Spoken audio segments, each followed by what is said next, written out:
Assalamualaikum. This is Abdul Sattar. I'm a first year medical student at Ayub Medical College. और जैसा कि मैंने कहा था कि मैं एक एक सब्जेक्ट की तरतीब वाइज वीडियो बनाऊंगा और केमिस्ट्री का खासकर मैंने आप लोगों को कहा था।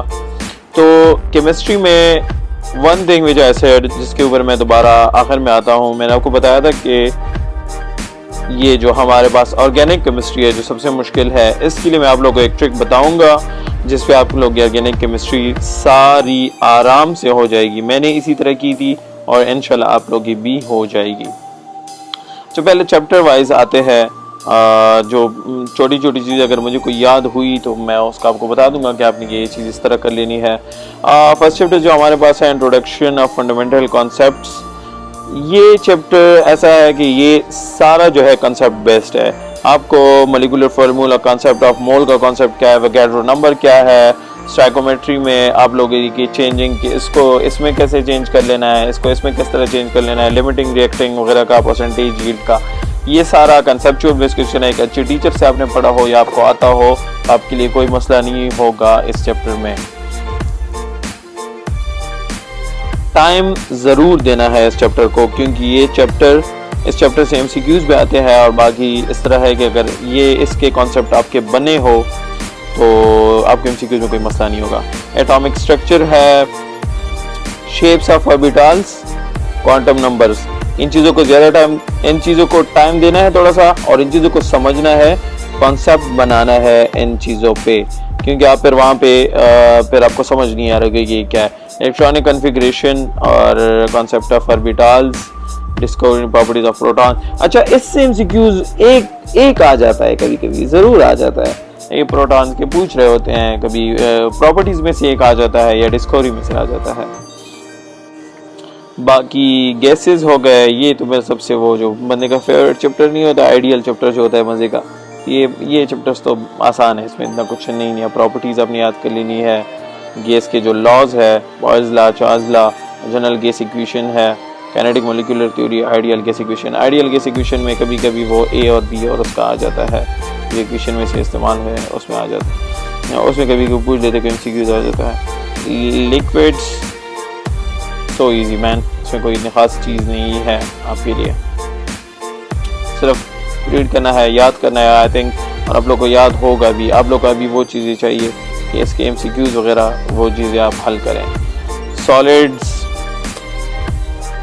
आसान, सिर्फ एक चीज़ है, ये क्रिस्टल लेटिस जो थी, इनके एक वैल्यूज़ वगैरह आ रहे थे क्रिस्टल लेटिस के, वो आप लोगों ने याद कर लेने हैं। वो आई थिंक सो फेडरल में लिखे हुए है कि इस क्रिस्टल के ये कितना है, एरिया कितना आएगा और अपर पार्ट कितना आएगा और ये चीज़ कितना आएगी, तो वो आपने याद कर लेना है। फेडरल में लिखे हुए हैं FTB, ये चैप्टर आपने उधर से कर लेना है।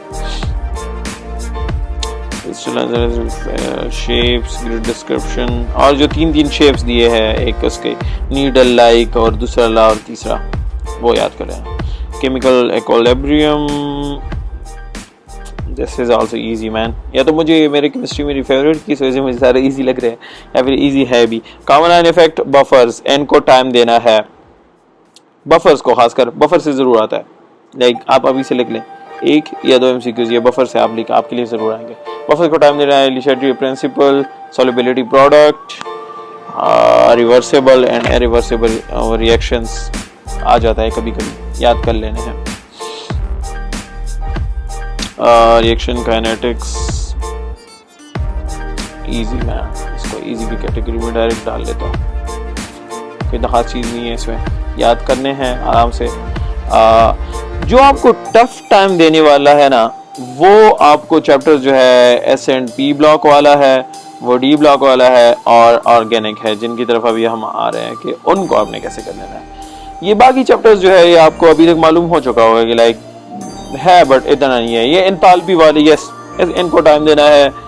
इनसे बड़े अजीब से MCQs आ जाते हैं, बड़े अजीब से मज़े के होते हैं, लेकिन हीट वगैरह का पूछा होता है, थर्मोडायनामिक्स है इन चीज़ों का, या ये साइंस वगैरह जो है इतने ज़्यादा है, मैं खुद ही इनमें कंफ्यूज हो गया था, बट आपने याद कर लेने हैं। थर्मोडायनामिक्स चैप्टर को थोड़ा टाइम देना है। हिस्ला वगैरह जो है। इलेक्ट्रोकेमिस्ट्री, अच्छा ये चैप्टर ऐसा है कि अगर तो आपके अच्छे कॉन्सेप्ट इसमें बन गए एक दफा तो फिर आपसे नहीं बोलेगा, बट अगर आप इसमें एक दफा वो कहते हैं ना कि अगर आप दफा कीचड़ में फंस गए तो फिर आप इसमें फंसे हुए।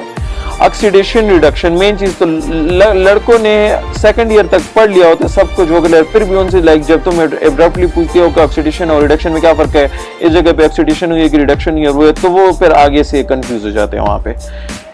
इधर पे आपको इतने याद हो लगेगा, आपको फिंगर टिप्स पे याद हो कि ये ऑक्सीडेशन हो गई, ये रिडक्शन हो गई, इसमें आपको कोई मसला होना ही नहीं चाहिए। इलेक्ट्रोड पोटेंशियल से एमसीक्यूज आ जाते हैं कि वो जो हाइड्रोजन का था कि हाइड्रोजन के साथ अगर इसको वो अटैच किया जाए तो कौन सा आ जाता है, इसको अटैच किया जाए कौन सा आ जाता है, ये एमसीक्यूज कभी कभी आ जाता है। तो इलेक्ट्रोड पोटेंशियल का जो चार्ट है उसमें 7-8 थे आई थिंक सो, जो मेन थे वो आपने याद कर लेने हैं। बैलेंसिंग इसका देख लो, but I don't think so कि इससे कोई एमसीक्यूज आ जाए, क्योंकि ये थोड़ा मुश्किल चीज है और वहाँ पे इतनी मुश्किल नहीं आती, कॉन्सेप्चुअल से होते हैं। Ion electron method, chemical bonding, ये चैप्टर जाहिर सी बात है आसान सा भी है, मजे का भी है, इसको तो सही दबा के कर लेना है। एटॉमिक रेडियाई, कोवेलेंट रेडियाई, इनमें फर्क क्या होता है, कौन सा वाला ज्यादा, कौन सा बड़ा होता है, कौन सा छोटा होता है, आयनाइजेशन एनर्जी फर्स्ट कौन सी होती है, इलेक्ट्रॉन एफिनिटी फर्स्ट वाली कैसी होती है, सेकंड वाली कौन सी होती है, सोडियम की फर्स्ट कितनी है, हाइड्रोजन की फर्स्ट कितनी है, इलेक्ट्रोनेगेटिविटी किसकी ज्यादा है, किसकी कम है, बॉन्ड एनर्जी किसकी ज्यादा होती है, किसकी कम होती है, bond length, types of bond कितने हैं, कौन सा वाला सबसे स्ट्रॉन्ग है, इलेक्ट्रोवेलेंट और आयोनिक बॉन्ड, कोवेलेंट बॉन्ड कितना होता है और वैल्यूज कितनी होती है, ये सारी चीजें आपको फिंगर टिप्स पे याद हो। कोई आपसे पूछे और आप बस फिर रेडियो की तरह स्टार्ट हो जाए, उनके लिए इम्पोर्टेंट है। ठीक है, नीचे आते हैं ये हाइब्रिडाइजेशन sp2 sp3 इधर पे कौन सी हाइब्रिडाइजेशन हुई है आपको। फॉर एग्जांपल उन्होंने एक चीज उसको दे दी H2SO4 या इस तरह कुछ दे दिया और आप पूछ लिया कि इसमें सल्फर की हाइब्रिडाइजेशन कितनी है, ऑक्सीजन में कितनी है, इसमें कितनी है, तो आपको आपसे टाइम ना ले, आपको आता हो अच्छी। Postulates, coordinate, ionic bond segment, pi bond, hybridization कौन सी हुई है, अच्छी तरह याद होनी चाहिए आपको, इस चीज में कोई बहाना हो ही ना, बिल्कुल मजा लो यार, ये जो अभी चल रहा है ना तुम लोग का फेज, इससे मजा लो। SNP ब्लॉक एलिमेंट्स आ गए हम अपनी जगह पे, अपनी से पे। अच्छा, let me tell you, electronic configuration, group 1 elements अपने सही दबा के याद करने ना है कि ऑक्सीजन सोडियम इससे मिलता है तो कौन सा फ्लेम देता है, येलो फ्लेम देता है या कौन सा देता है, और इसके साथ मिलता है तो क्या बनाता है, इसके साथ मिलता है वेगोरस रिएक्शन इसका किसके साथ होता है, जबकि स्लो रिएक्शन किसके साथ होता है। ये चीज़ें आपने सही मज़े की याद कर लेनी है और आप इसके लिए टेबल वगैरह भी बना सकते हैं। लाइक आप इसमें सोडियम के अलग लिख दे और फिर दूसरे के अलग लिख दे, तीसरे के अलग लिख दे, या अगर आप इस तरह याद कर ले कि वाटर के साथ जब सोडियम नहीं किया था तो उसका क्या हुआ था। एक ट्रेंड चली आ रही होती है ना कि हम कहते हैं कि ऊपर से नीचे तक, फॉर एग्जांपल अगर हम कहें कि नीचे से ऊपर से नीचे तक रिएक्टिविटी कम हो रही है या ज्यादा हो रही है तो उसकी बिना पर हम कह सकते हैं कि सोडियम का जो था वो ज्यादा वेगोरस था, उसके साथ जो नीचे था उसका कम वेगोरस था, उससे आगे नीचे वो और कम वेगोरस था। तो इस तरह जो ट्रेंड्स में है आपने उसमें उसको याद कर लेना है। Same wise for their atomic radii, ionic radii, वो ट्रेंड चलती आ रही होगी। इसमें कुछ एक्सेप्शंस है वो आपने जरूर याद कर लेने हैं। एटॉमिक रेडियाई में एक जगह पे एक्सेप्शंस है कैल्शियम और उसमें है आई थिंक सो इलेक्ट्रोनेगेटिविटी, उसमें भी एक्सेप्शंस है। कुछ एक्सेप्शंस जो है ना केमिस्ट्री में आपको कुछ याद हो या ना हो, बट ये एक्सेप्शन चीज नहीं है, ये बड़ी खतरनाक चीज है, इसको आपने जरूर याद कर लेना। एक्सेप्शंस जो भी आते हो वो आपको याद हो, और चीजें बेशक आपको याद ना हो लेकिन जो एक्सेप्शन है वो आपको जरूर याद हो। ऑक्सीजन का clean transition elements, general characteristic इसके याद करने हैं, आराम से हो जाते हैं, आसान है, इतनी मुश्किल नहीं है इसमें से। अभी आ जाते हैं अपने मेन चैप्टर्स की तरफ। अच्छा, मैं अब समझाता हूं। नीचे जाते एक खाली पेज पे, we should request a blank page.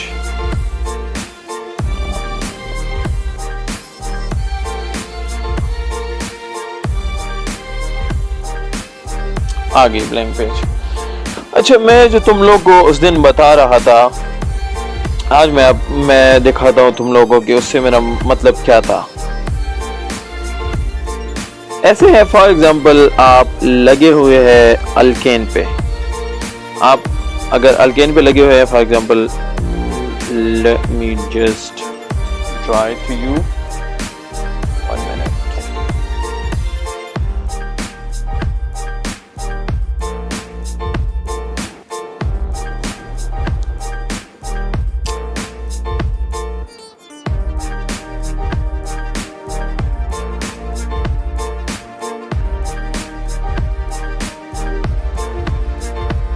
आप यहाँ पे अल्केन्स बना लें ऐसे।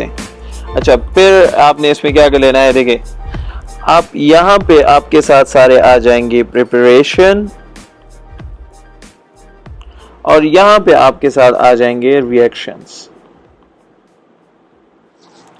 इसको अभी आपने लेके कैसे जाना है, मुझसे तो जाहिर सी बातें भूल चुके होंगे, but let me tell you.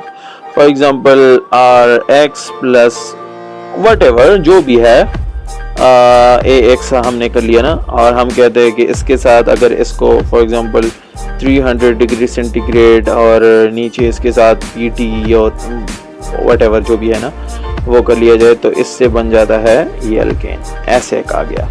दूसरा आपका फॉर एग्जांपल इसी तरह एक और आ गया, वो भी ऐसे आ गया। तीसरा आपके साथ एक और इस तरह आ गया, वो ऐसे। चौथा ऐसे, पांचवा ऐसे, छठा ऐसे। फिर आपकी रिएक्शन अल्केन जब इसके साथ मिलता है, अल्केन प्लस ये इनटू ये, अल्केन प्लस ये इनटू ये, अल्केन प्लस ये इनटू ये, अल्केन प्लस ये इनटू ये, सेम वाइज दिस।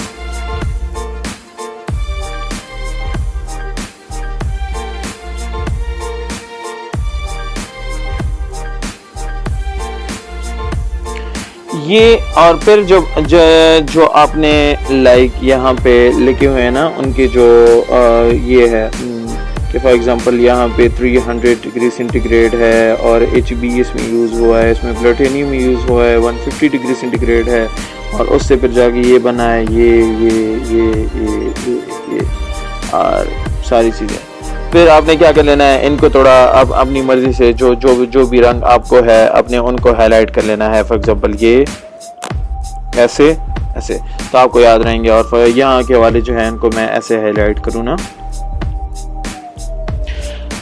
तो ये जो आपके पास एक पेज बन गया है ना, इस पेज में आपके साथ सब कुछ आ गया है, आपके साथ सारी प्रिपरेशंस, ये आपके साथ सारी प्रिपरेशंस आ गई कि आपने बनाना कैसे है, और ये आपके साथ उसके सारे रिएक्शंस आ गए।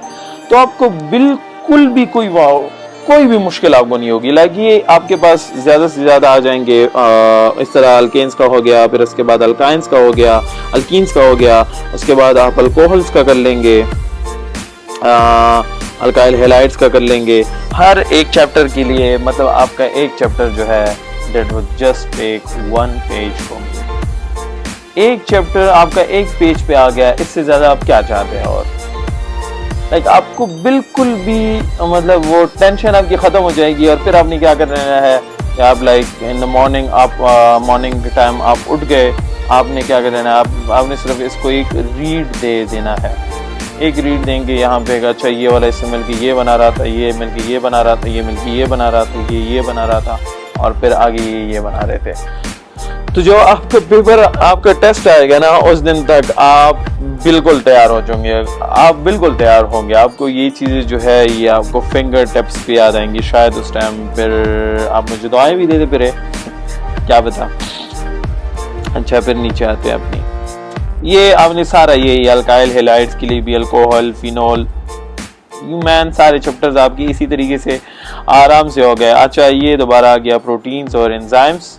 ये आपने बायो में भी किए होंगे, बट यहाँ पे इनको थोड़ा टाइम दे देना है, पूछ लेना है कि फॉर एग्जांपल प्रोटीन में टर्शियरी स्ट्रक्चर इनका कौन सा होता है, प्राइमरी स्ट्रक्चर, और वो उधर से एमसीक्यूज आ जाता है, और एंजाइम्स भी। बट दिस इज़ ईजी, इतना कोई खास चीज़ नहीं है। ये बाकी चैप्टर्स के तो मैंने आपको डायरेक्ट एक ही पेज में सब का तरीका बता दिया, अल्डिहाइड, कीटोन्स, अल्कोहल्स। हाँ एक बात है, ये अल्डिहाइड एंड कीटोन्स और ये बाकी हो गए ना, ये आपने फेडरल से जरूर कर लेने हैं, क्योंकि इनमें बाकी चीजें, कुछ चीजें ऐसी थी जो हमारे उसमें नहीं थी और वो एफटीबी और उन चीज़ों में पड़ी हुई थी। वो कुछ आयंस वाली और कुछ चीज़ें थी ionic, I don't think so, iodide reactions थे कि क्या व्हाटएवर था, बट वो हमारे वाले में नहीं थे और इन वाले में थे, तो हमने पढ़ा था और उनसे एमसीक्यूज आए भी थे। So like do read from federal. ये बस आपका हो गया केमिस्ट्री का पोर्शन, इतना कोई मुश्किल नहीं था। मेन चीज़ आपकी ये होगी, ये अगर आप इसको अगर आपने टाइम दे दिया ना man, you are just you know, test में तुमने तबाही कर देनी है अगर तुमने इस चीज़ को थोड़ा टाइम दे दिया। तो या आई वुड विश यू, लिख के दे देता, I would wish you good luck for your exams और फॉर योर प्रिपरेशन। मज़े का कर लेना है, इंशाल्लाह you are gonna get seat over here, और फिर आपको भी लोग कहेंगे डॉक्टर साहब।